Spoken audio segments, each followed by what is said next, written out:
SIR এর জন্য notice দেয়া হচ্ছে গ্রামবাসীদের, ভোটারদের। সেই কারণেই কেতুগ্রামে অবরোধ চলছে, রাস্তা অবরোধ করেছে মহিলারা। আমরা দেখতে পাচ্ছি একদিকে মহিলা পুরুষ তারা একেবারে রাস্তার ওপর বসে রয়েছে, কয়েক ঘন্টা হয়ে গেল এই অবরোধ চলছে।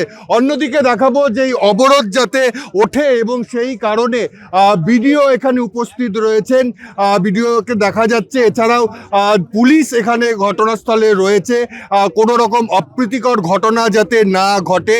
যেটা জানা যাচ্ছে যে যারা আন্দোলন করছে তাদের সঙ্গে কিন্তু বিডিও এখানে কথা বলবে এবং কথা বলে তারপরেই তিনি সিদ্ধান্ত। লজিক্যাল হিয়ারিং এর সম্পর্কে সাধারণ মানুষের কিছু ক্ষোভের সৃষ্টি হয়েছে, তো তারা তাদের গ্রিভেন্স জন্য এইখানটা অবরোধ করেছেন।